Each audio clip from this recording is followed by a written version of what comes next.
कि मैं जान लूं। और फिर स्पीकर सर, मैं वो किस्सा बताता हूं। ये बादशाह एक बार बैठे थे, दावत हो रही थी उनके यहाँ, बड़े बड़े मंत्री, महामंत्री, सलाहकार सब बैठे थे।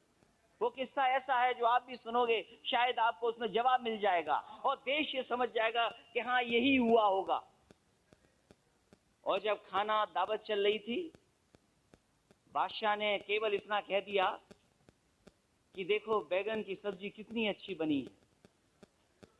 और सलाहकारों ने इतने पुल बांधे कि देखिए बैंगन ऐसा कभी बन ही नहीं सकता था। उसके बाद और जो मंत्री थे वो भी कह रहे कि क्या बैगन बना है। उन्होंने कहा कि देखो हमारा सबसे अच्छा सलाहकार है बीरबल, बताओ कैसा है ये बैगन। बोला इससे अच्छी तो सब्जी बनी नहीं सकती थी, ये तो सबसे अच्छी सब्जी है, क्योंकि सब्जी के ऊपर ताज है, इसलिए ये सब्जियों का राजा है। और अगले दिन हुआ क्या कि वो बादशाह बीमार हो गए। उन्होंने तलब किया कि समझाओ अगर बीरबल जो सब्जी तुमने बताया तो सबसे अच्छी है, अभी देखिए फिट होगी।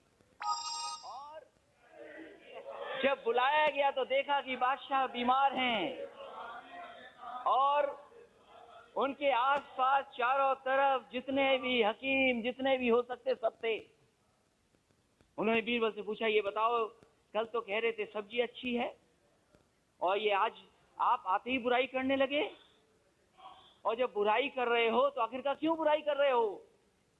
तो बीरबल झुक करके कहा बादशाह मैं कोई बैगन की नौकरी नहीं कर रहा हूं, मैं बादशाह की नौकरी कर रहा हूं। अगर बादशाह को अच्छा लगेगा तो मैं अच्छा कहूंगा, बादशाह को खराब लगेगा तो मैं खराब कहूंगा। तो माननीय गवर्नर साहब ने वही फैसला लिया जो फैसला आप चाहते थे। वो कॉन्शियस असेंबली का फैसला नहीं है, ये फैसला ऊपर से नीचे गया है।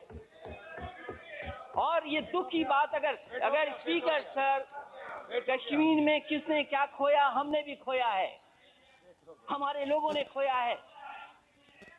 हमारे साथ में जिसने मुझे कमांड किया मिलिट्री स्कूल में, वो 2 बार का एडीसी था यहाँ पे राष्ट्रपति भवन में, major Govinder Singh Rathore. Speaker sir, नहीं सर, ओके, नहीं, I am not yielding him.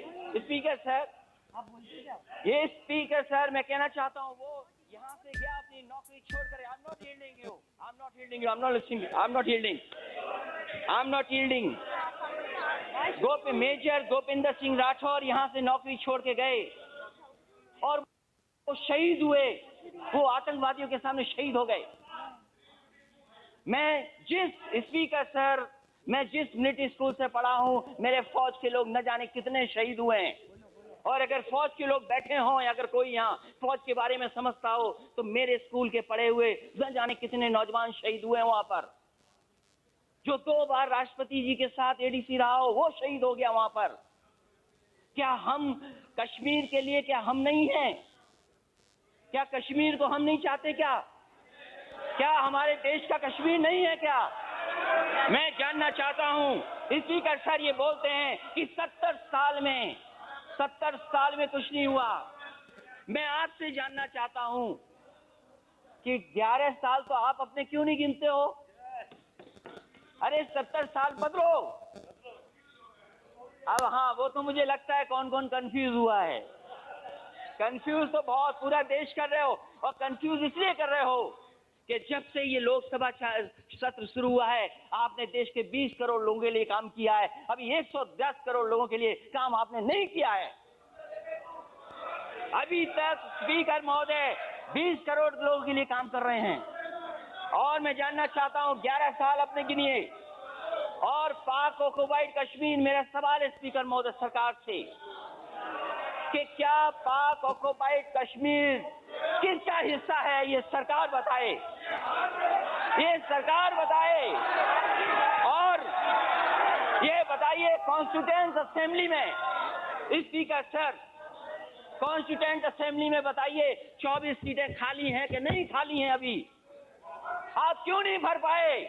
आपसे नहीं सुनना चाहता हूं कौन भर पाएगा, आप नहीं भर पाओगे। अगर भरने का भरोसा कोई दिला सकता है तो देश के होम मिनिस्टर दिला सकते हैं।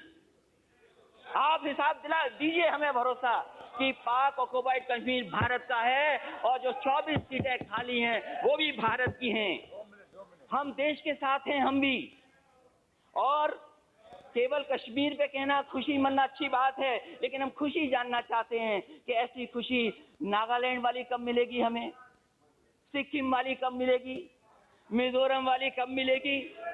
और जिस तरीके से आपने लोकतंत्र में छल कपट किया है, धोखा दिया है, दबाव बनाया